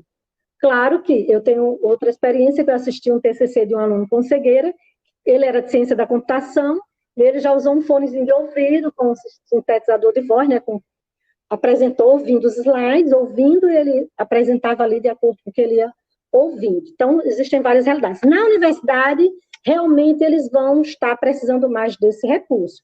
Agora que todo esse percurso na educação básica, é muito importante que seja incentivado o máximo, principalmente as séries iniciais do ensino fundamental, que ele possa se apropriar. Eu defendo bastante que eles possam ter essa autonomia por meio do Braille. Aí vai casando com outras formas de acesso. Assim como nós usamos a escrita em tinta, né? Cada dia surgem cadernos muito atrativos. Eu vou para as livrarias e fico olhando assim, os cadernos, esses materiais escolares são muito atrativos, muito gostosos, porque não deixaram de usar caneta, não de usar o caderno, né? O caderno também faz parte, para alguns registros, para algumas anotações. Vamos lá. A fonte sem Braille pode ser usada como recurso de... A fonte sem Braille... Olha, para pessoas com baixa... Tá? Estou ouvindo outro som. Olha, a fonte sem Braille pode ser usada como recurso didático de forma ampliada para o ensino de pessoas com baixa visão, nesse contexto de aulas remotas. Que estratégias pedagógicas a senhora sugere? Olha, a fonte sem Braille não, a não ser que você esteja trabalhando com ele o Braille, para ele conhecer a combinação dos pontos Braille, mas eu não recomendo trabalhar Braille para pessoa com baixa visão usando a visão dele. Se for pessoa com baixa visão, se for com uma pessoa com baixa visão, se for para trabalhar o Braille, né, a não ser que você esteja dando aula de Braille, queira que ele conheça aquela pontuação, porque o Sim Braille é só para combinação do Braille, ele não dá certo para só para letras em minúscula, eu já experimentei aqui, ele não é acessível para todas as formas de escrita. Ele é o Braille, para Braille negro, então, para pessoas com baixa visão, a recomendação são letras sem serifas, como a fonte, aquela que eu falei, né, APHONT, se você for usar slides, usar com a fonte, dependendo da visão dele, você pode usar uma fonte 24 ou menos, dependendo de como ele enxerga. E aí, Então, pronto, você vai usar ou Verdana, se você não for usar a fonte, você usa Verdana, Arial, Helvética, que são fontes mais simples, sem serifas, né, sem aqueles detalhes. E nesse contexto de aulas remotas, que estratégias pedagógicas a senhora sugere? Então, eu sugiro que você pode usar aulas em vídeo, desde que você, no vídeo, você fale, se tiver alguma imagem, algum objeto que você vai usar, você descreva, porque nem tudo ele vai ter a possibilidade de enxergar direito, dependendo do resíduo visual que ele tenha. Se você usar um vídeo, você for apresentar algum recurso, você descreva aquele recurso. Se for usar coisas impressas, né, slides, que você usa uma fonte maior, com cor contrastante, preto no branco, e cada um vai ter uma preferência. Tem uns que preferem o branco com fundo branco, com a letra preta, eu conheço aqui um caso de um aluno que prefere que o slide dele ele faz com fundo preto e a letra branca. Pode ser azul com branco, né, ou aquele amarelo, ouro, preto com a letra amarela, que tenha contrastes, né, e não muitas informações, que tenha as linhas, né, sejam de 1,5 espaçamento, não seja bem coladinhas as linhas, certo? Que tenha acesso àquele resíduo visual que ele tem, que ele possa poder enxergar, e as informações auditivas também, ele vai usar muito dos seus áudios, que você manda. Eu dou aula para pessoas cegas, nesse momento de pandemia, com chamadas de vídeo. Hoje eu dei aulas para 3 pessoas cegas com chamada de vídeo, linda, eles olhando para mim, o cego também olha, viu? Você pode usar o nome Olhar, Ver, veja aí, tem um aluno que está com material em casa, e ele vai produzindo em braille, depois manda foto para mim, a mãe tira a foto e ele manda para mim, eu corrijo, e a gente vai, né, interagindo ali. Já fizemos momentos maravilhosos com chamadas de vídeo. Quando eu estou falando, está dando interferência para a Eliane, é? Você está me escutando, Eliane? Estou. Eliane, você respondeu antes da gente socializar a pergunta de Alvalinda, né? Ela pergunta se você teve alguma experiência no atendimento remoto do aluno com cegueira ou baixa visão. Então, você pode detalhar um pouco mais, mas, na verdade, você já se antecipou ao que ela perguntou. Eu estou tendo, e é muito rico, porque eu estou conhecendo muito mais, assim, experiências de poder, a participação da mãe, as mães ficam ali ao lado, participando, né? Elas que organizam ali, claro, centralizam o celular, bota mais para longe, elas centralizam ali, e a gente vai interagindo, conversando, e em alguns momentos, precisa da mãe, eu sugiro algumas atividades para a mãe desenvolver com eles, certo? Eu estou dando aula de braille, né, para 2 alunos especificamente, dando aula de braille. Eles colocam lá o material na mesinha e a gente vai fazendo as lições, como eu falei. E como o dia da alimentação foi antes de ontem, não me lembro bem, foi Dia Nacional da Alimentação, não me lembro mais qual foi o dia. Eu só sei que eu junto com um aluno, um professor auxiliar dele, a gente deu uma aula em conjunto, também fazemos chamadas de vídeo, mais de uma pessoa, e a gente pôde conversar sobre alimentação, e aí eu pude justamente descobrir, por meio dessa aula sobre os alimentos, a pirâmide alimentar, algumas coisas que ele não conhece, nunca tocou, conhece só por ouvir. Então, a gente vai, chama a mãe, olha, quando comprar isso, mostra ele, se possível, adquira isso e mostra ele, porque eles ficam com a lacuna, que não é por causa da cegueira. A cegueira, se não chegar às mãos dele, ele não vai conhecer, entendeu? Então, é importante, por isso que a mãe tem sido muito, muito útil, os pais. Eu falo mais a mãe, porque normalmente tem sido com a mãe, nossas interações. Mas é muito bom esse engajamento, essa parceria da mãe, nós, né, com a professora do ensino comum, a gente está interagindo e vendo como colaborar. Hoje, um professor auxiliar dele, ele tem um professor auxiliar, foi deixar um ábaco lá na casa dele, de um dos alunos, né? Por quê? Porque ele estava com dificuldade de aprender a combinação da cela Braille, porque ele estava com dificuldade de contar. Aí, de fazer essa contagem, porque tem que saber contar pelo menos de 1 a 6. Então, ele foi deixar um ábaco e a gente trabalhou esse ábaco e vai trabalhar mais para... Eu já mandei uns vídeos com musiquinhas cantando de 1 a 6, de 1 a 10. Aí você pode estar mandando vídeo, aulas. A internet tem muitos recursos gostosos assim, que podem colaborar conosco. Mas aí, se depender, aí tem que saber qual é a necessidade daquela criança, né? Qual o objetivo. Então, na hora de planejar a aula, você vai ver que recurso você vai utilizar. Qual é o papel? Leida, eu estou lendo a pergunta, deixa nem você ler, hein? Quer ler? Deixa eu ler aqui, porque é um jeito de eu unir esse povo que eu amo. É você e Joséildo. Joséildo é um ex-aluno meu lá da UERN, pessoa do meu coração. Também está fazendo seleção de mestrado agora, não sei em que fase ele está, né? E ele pergunta aqui qual é o papel da escola. Eu estou entendendo que é a escola inclusiva, né?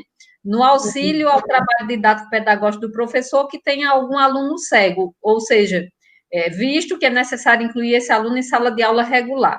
Acho que o que Joséildo traz é um problema muito recorrente, que quando qualquer aluno tido como público-alvo da educação especial chega na escola regular, parece que aquele aluno vira responsabilidade do professor que o recebeu, né? Eu acho que a pergunta dele é nesse sentido. E aí, o que a escola como um todo vai fazer para ajudar na inclusão efetiva desse aluno, né?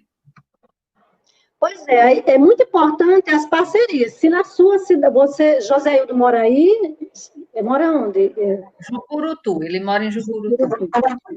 Dependendo da realidade da cidade, né? Aqui no caso, nós temos muitas salas de recursos multifuncionais, de professores de atendimento especializado, na rede municipal, temos professores de educação especial na rede estadual. Então, o papel do professor do AEE, do atendimento educacional especializado, não é só estar atendendo o aluno de forma fixa ali no horário, no contraturno e tal. Ele precisa estar interagindo com o professor do ensino comum. Aí, visitando, fazendo, não como um sabedor, ele que sabe de tudo e vai ensinar como fazer, não. Mas para essa parceria, com a prática colaborativa, trocando experiências, ali junto com o professor, de preferência, planejando juntos, o que é que você vai usar, né? Nessa época remota aqui, está havendo muito isso, a gente está precisando interagir mais ainda com os professores de ensino comum. Então, socializando esses saberes mesmo, né? Essa parceria dos professores do ensino comum para colaborar, como tornar acessível. Então, o papel do professor do atendimento especializado seria estar tornando essa aula acessível, mostrando ao professor como fazer essa aula acessível. Se ele não conhece, ele vai auxiliar nesse processo. Se sua cidade não tem, você vai dizer, mas minha cidade não tem sala de recursos multifuncionais, ou não tem nem instituição especializada, né? Hoje tem muitas formas de nós procurarmos saber, pronto, já demos critérios aí, né, de como produzir um recurso didático para um aluno com deficiência visual. Você tem que considerar que critérios, nós já falamos anteriormente. E eu indico, nós temos aqui na rede municipal rede colaborativa, uma página na internet, rede colaborativa, né, da rede colaborativa, que tem várias experiências de professores de atendimento especializado, vários vídeos. Eu não sei se Leide tem acesso a mandar para Joséildo um texto que eu posso estar encaminhando.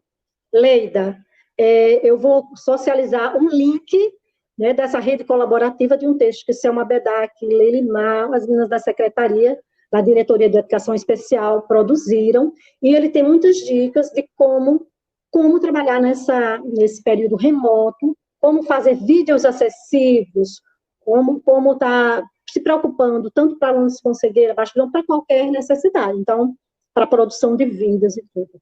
Então, eu creio que Então, não vai só para Joséildo, porque todo o grupo que está escutando, com certeza já está ansioso. Eu estava dizendo aqui às meninas que a gente que é professor, eu quando vou a um evento, já fico, será que a gente vai conseguir esse slide lá, se a gente vai a um minicurso, né? Tudo a gente quer guardar para depois a gente revisar e tal. Então, a gente tem já criou o hábito de socializar, inclusive, os slides. Eu esqueci de pedir a você a autorização anterior, se a gente pode disponibilizar para os professores, porque tem um grupo de WhatsApp, Sim. e a gente disponibiliza os slides para eles, e o texto que você vai nos remeter vai nesse grupo, porque serve para Joseildo e serve para todos os demais, certo? E se puder colocar lá no link do YouTube, eu creio que lá embaixo, eu não sei se pode colocar para as pessoas acessarem, pode? Alisson, quem sabe, você também, né? Mas como encaixar esse link lá, se ele quiser também, eu posso passar.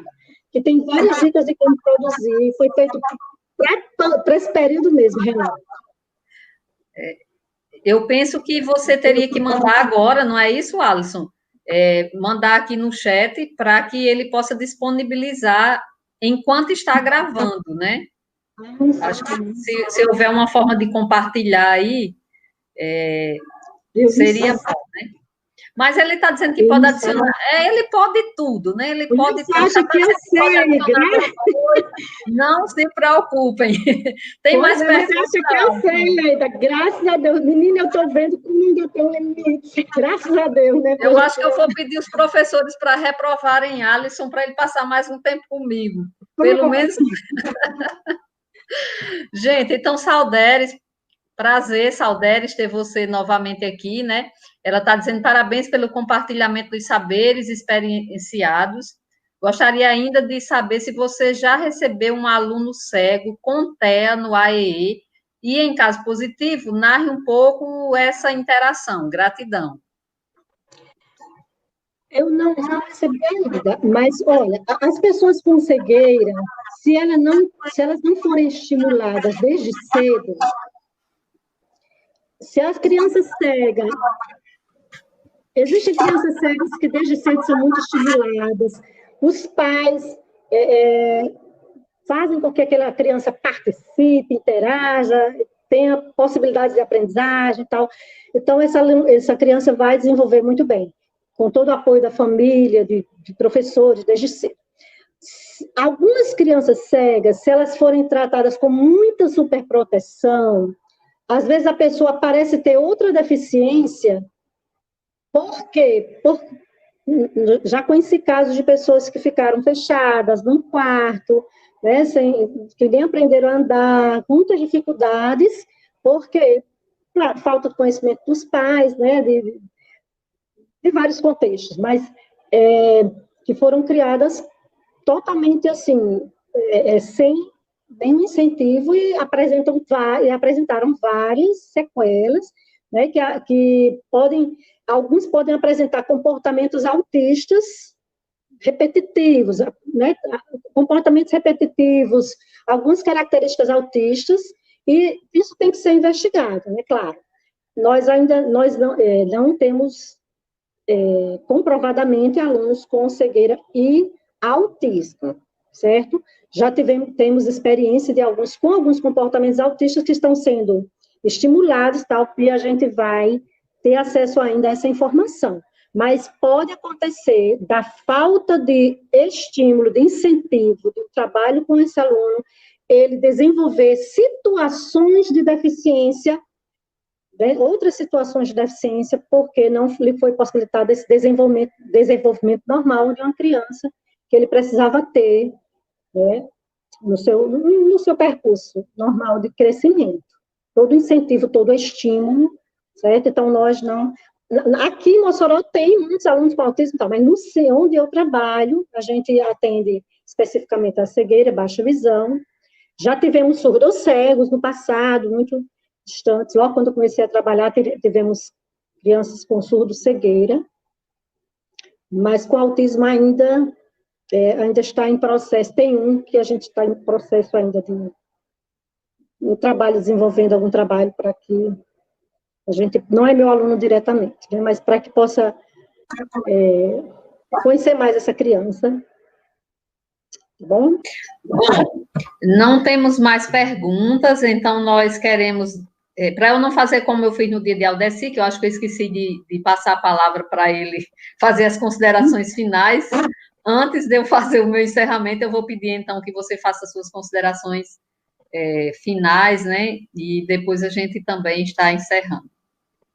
Pronto, eu agradeço imensamente, é muito gostoso a gente poder estar contribuindo, né? Cada dia a gente aprende, nós aprendemos uns com os outros, ninguém é melhor do que ninguém, como diz Luzia Vacira, né, que já esteve aqui com vocês, ninguém sabe mais do que ninguém, a gente está trocando essas experiências, esses saberes, cada aluno é um aluno, todos eles vêm de contextos diferentes, de processos diferentes de aprendizagem, então cada criança é uma criança, cada um teve suas vivências, então é bom conhecer a experiência de cada um, e olhe não para o que falta, olhe, foque nas possibilidades de aprendizagem, crie expectativas positivas, acredite no potencial deles, que eles podem se desenvolver com a sua colaboração. Então, obrigada mesmo por esse momento, Leida, muito obrigada, que Deus abençoe você grandemente, né, que a gente possa ter mais momentos gostosos como esse. Desculpe as falhas técnicas, né, faz parte, acho que, do processo, mas que a gente possa ter mais oportunidades de troca de saberes, viu? Muito obrigada mesmo. Um abraço a todos. E estamos à disposição, o Centro de Apoio ao Deficiente Visual, não fisicamente, não é?